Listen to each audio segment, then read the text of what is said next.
Hey nerds, I'm back with another episode review and breakdown of Only Murders in the Building. This time we're talking about Season 4, Episode 9, titled Escape from Planet Klongo. As we approach the final episode, we're getting some big revelations, but does this episode deliver the suspense, humor, and charm we expect? Let's break it down right now. Welcome back to the Nerd Social. I'm Nathan. As always, if you want to skip ahead of the intro to my analysis, rating, or breakdown, check the chapter links below. Like last week, I'm going to combine my review and breakdown into one video. As those who've been watching the breakdowns and reviews know, I've received episodes in advance as a critic. However, as of the recording of this video, I'm right where everyone else is, and I haven't seen the season finale yet. So, as I said, today we're covering Only Murders in the Building, Episode 9 of Season 4, Escape from Planet Klongo. What's unique about this episode is that, unlike previous episodes in the season, the title doesn't reference a classic film, but instead it's the title of a fictional movie inside this episode. It's an interesting twist in the naming conventions, and there's a lot to unpack as we near the finale.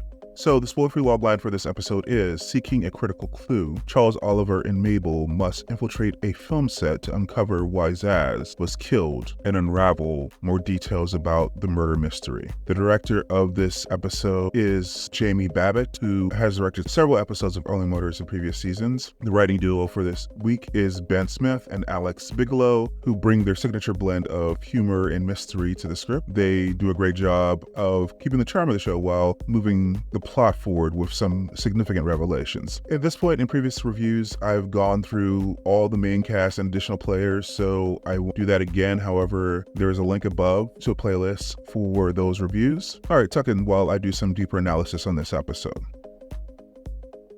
Let's start with the title of this episode. As I said, it's Escape from Planet Klongo. Unlike previous episodes where the titles reference actual films, this one takes a different route. The title is a fictional movie within the show, which ties directly into the events of the episode as Charles and Oliver and Mabel find themselves on the set of the in-universe film. It's a fun nod to the way Only Murders blends real-world references with its own quirky fictional universe. This episode also drops a major revelation about the case, essentially major info about who at least one of the killers could be, unless of course this is another red herring. This comes as we bar toward the final episode next week, which will also be Oliver's wedding, and it's titled My Best Friend's Wedding. As the tensions build, we're poised for a big conclusion where all the details of the murders will finally be revealed. While the murder mystery is at the forefront, one of the highlights of this episode is the development in the relationship between Charles and Oliver. The show has always balanced its mystery elements with strong character moments, and this episode does that particularly well. The touching moments between the two friends add additional weight to the story and show how their bond has deepened over the seasons. Of course, it wouldn't be an episode of Only Murders in the Building without this usual dose of charm and humor. This episode delivers plenty of both, from awkward interactions on the film set to the trio's classic banter. Even as we get closer to solving the case, the show never loses its comedic edge, and that's part of what makes it so enjoyable. In terms of the murder investigation, this episode pushes the plot forward in a big way. While previous episodes this season have had more filler or detours, Escape from Planet Klongo gives us a significant breakthrough that sets up next week's finale. It's a satisfying moment that rewards viewers who have been paying close attention and promises an exciting conclusion. One of the great strengths of this episode is how it balances the humor with the rising tension of the mystery. The quirky film set and the outlandish characters provide plenty of laughs, but the stakes remain high as we inch closer to the truth. It's a testament to the writing that the show can maintain this balance so well. So in my final analysis, Escape from Planet Klongo earns a road trip rating, or 8 on our scale, and if you're not familiar with our scale, it is below in the description. It's a fun, fast-paced episode with plenty of humor and charm, along with a major revelation that pushes the case forward. While it doesn't quite hit the comedic highs of episode 7 for me, it's still a strong installment as we head into the finale. All right, let's start breaking down this episode. So, spoilers ahead.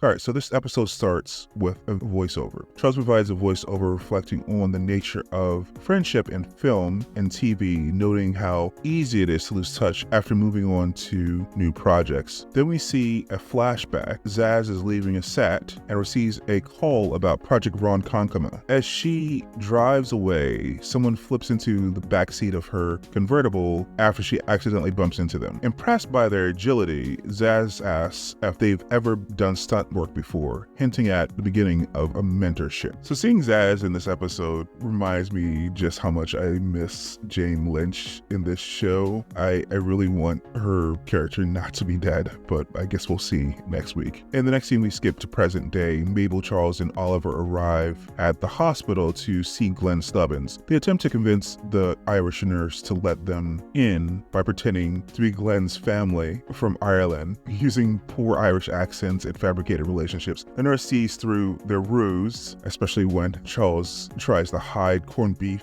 behind his back. Their plan fails and they are denied access to Glenn. Their accents in this scene were terrible and it was hilarious. Then we see the trio in the waiting area dejected. Mabel informs them that the nurse will call if Glenn wakes up. Oliver laments what to do with the beers that they brought to arouse Glenn, which were gifted to him by Sazz before she died, admitting he doesn't want them. Mabel offers to take the beers, jokingly calling herself a good friend. Then they spot the bartender from Concussions, and he refers to them as the three jackasses who promised to solve Sazz's murder. They learn from him that Glenn was brought in to replace Sazz's protege on Project Ron Konkoma after the protege messed up badly and was blackballed by Sazz. This gives the trio a new suspect, their original protege, and they realize they need to find out more about what happened on the movie set from the director, Ron Howard, and then we roll the credits. So the blackballing is a major clue because it gives the protege a motive, and I guess we'll see specifics of that as this episode unfolds and maybe next week as well. All right, in Act 1, we get another flashback. Sazz prepares her protege for their first professional fire stunt on Project Ron Konkoma. She goes over the safety procedures in detail, including using a flame retardant vest given to her by her father. The protege is silent but appears eager and ready. Back in the present day, in Charles's apartment, the trio updates their murder board, adding Ron Howard and Sazz's protege as new suspects or items. Oliver claims to have a personal connection with Ron Howard, recounting an exaggerated story of a wild night they supposedly shared. Mabel is skeptical, and they discuss how to reach Ron Howard. Oliver suggests staking out the Chinese restaurant in his story where he believes Ron frequents. In the next scene, Mabel visits Bev Mellon, who is frazzled and overwhelmed by the disastrous state of the Only Murders movie production. Bev complains about various issues, including the brother-sister and script problems. Mabel asks about Ron Howard's whereabouts. Bev, eager for help with the script, offers to give Mabel Ron Howard's location in New York City in exchange for Mabel taking a pass at rewriting some of the scenes to better capture the real Mabel. Mabel agrees to consider it if her lead pans out. It's always great to see Molly Shannon. I still don't think she is involved in the murder, but given the revelation in this episode, maybe her alibi was fake too. In the next scene, the trio arrive at the set of Ron Howard's secretive new movie, Escape from Planet Klongo. They attempt to gain entry by name dropping and claiming to be professional podcasters, but the security guard politely but firmly denies them access. As they're leaving, an extras coordinator mistakes them for background actors who are late and ushers them onto the set. The next scene, Mabel expresses concern about having to act while Oliver is confident that Ron Howard will recognize him once they are on set. The extras coordinator announces that they need to audition, giving their most terrified reaction, with only the best being selected to stay. The trio realizes that background acting now requires effort. One by one, the extras audition by screaming or showing terror. Oliver gives an over-the-top scream and is selected. Charles debates whether to go big or small with his reaction, but ultimately goes small and is also selected, though the coordinator expresses pity that Brazos is now doing background work. Mabel, nervous, gives a convincing terrified look and is selected as well. How How Mabel got in is hilarious. Selena Gomez needs to get more credit for adding her own brand of humor as a straight woman to these two comedy legends. Anyway, meanwhile, Glenn Subban regains consciousness in his hospital room. The Irish nurse informs him of his condition. Glenn is disoriented and briefly mistakes the nurse for an angel and then later proposes marriage to her. He urgently asks to speak to the trio about the sun guy on Project Ronkonkoma. The nurse promises to inform them that he's awake. At the beginning of Act 2,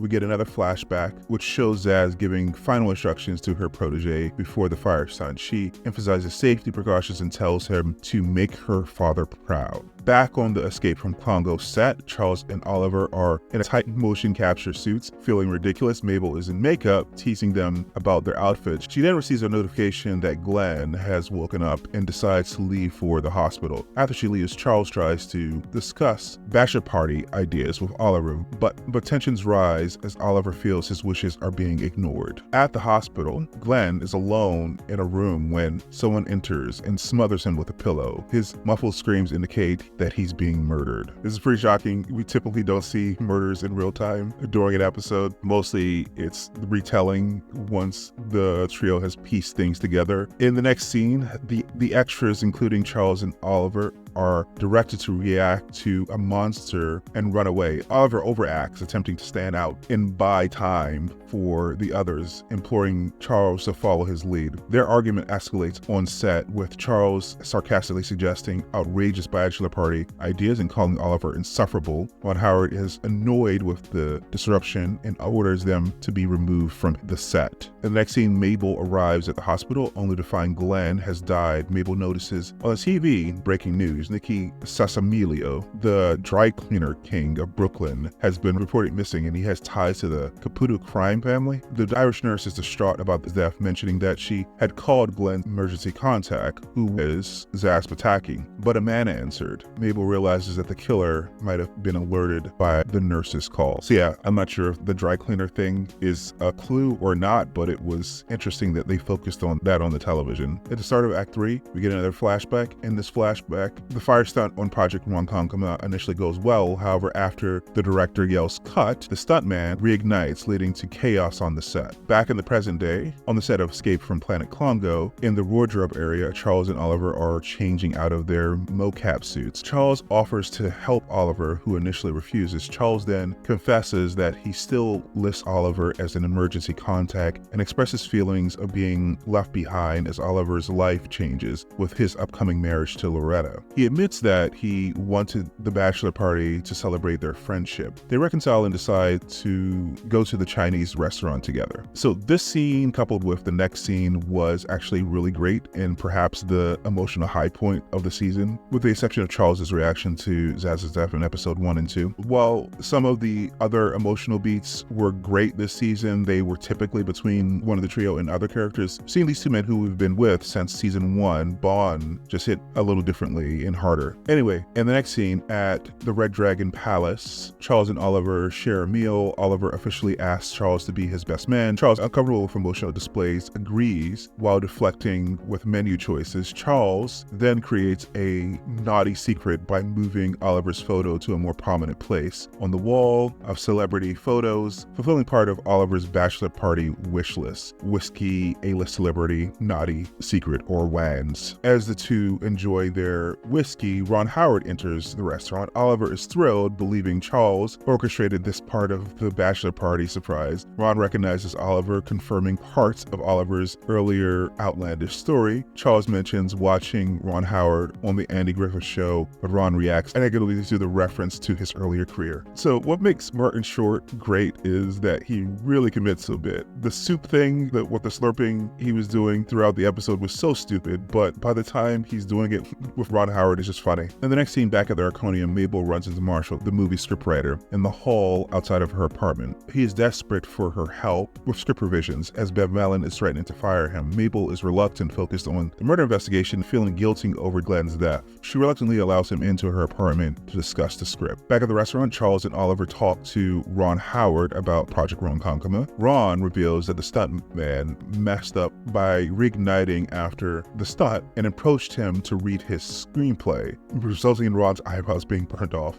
He mentions that the stuntman stole his shoes, which matched the footprints found at the crime scene. Ron provides a photo of the stuntman, revealing his name is Rex Bailey. Major clues dropped here. Charles and Oliver study the photo and realize Rex Bailey is actually Marshall, the scriptwriter working with Mabel. We get flashbacks showing Marshall's interactions with Sazz and Glenn at the Arconia, confirming his identity as Zazz's protege and implicating him as the murderer. We also see a flash of Marshall killing Glenn in Mabel's apartment. Mabel looks over the script of Marshall. She notices that the dialogue includes excessive profanity that doesn't match her voice. While offering him a beer, the ones given to Oliver by Sazz, she discovers papers hidden under the beer. These papers are a script for Only Murders in the Building, the movie, written by Sazz Bataki. There's another major clue and may point to what Sazz was talking about in her message to Bev. Mabel confronts Marshall about why the script is credited to Sazz. At that moment, she receives a text message from Charles warning her that Marshall is Zazz's protege and possibly the murderer. Marshall notices the text on her phone and the scene cuts to black, leaving Mabel in potential danger. And that's the end of the episode. All right, so as I've done before in previous weeks, I'm going to go over the resolved and unresolved issues. So the identity of Zazz's protege, it is revealed that Marshall is Zazz's protege,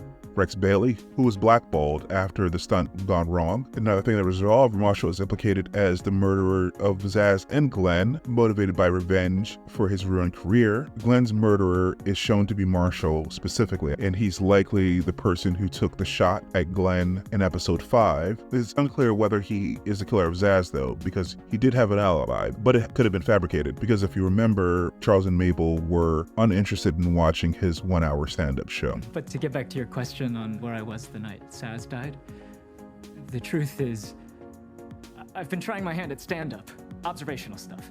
I'm more of a storyteller than a punchline guy. Think Jonathan Winters meets Ali Wong. That night I was in West Hollywood doing a set at the Lafiteria. Oh, I can show you on YouTube.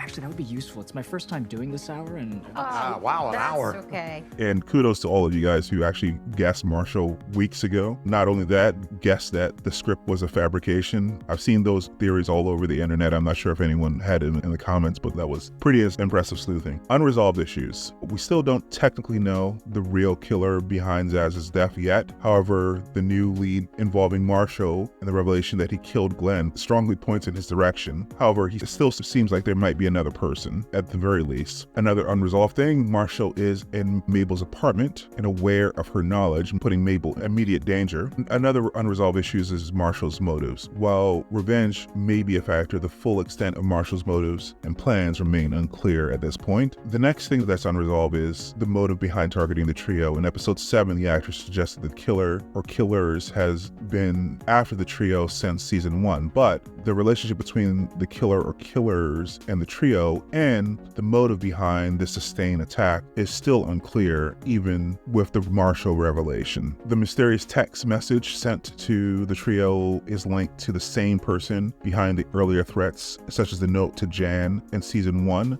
but the sender's identity remains unclear. Sazz left a voicemail with Bev that indicated that there's a serious issue in the Only Murders movie, but the nature of the problem is still unclear. Given the events of this episode, it could be that she was notifying her of the theft of her work on the script by her protege. This unresolved detail might provide a stronger motive for her murder. In the same episode where we heard the voicemail from Sazz, we also saw a gun in her shed. Detective Williams is gathering more information on the gun found at Sazz's academy, but her findings still aren't revealed by the end of this episode, leaving this aspect of the investigation unresolved. Finally, there is a possible left-handedness of the person leaving the note, which might be important to the investigation. I don't recall any tells showing whether or not Marshall is left-handed, so this also remains unresolved. So yeah, it's been quite a week, a lot of revelations here. So what did you think of Escape from Planet Klongo? Were you surprised by the big revelation? Or do you think there's still another twist? Let me know in the comments below. And as always, if you enjoyed this review and breakdown, don't forget to like and share and subscribe for more in-depth analysis of film and TV. All right guys, see you in the next one. Bye.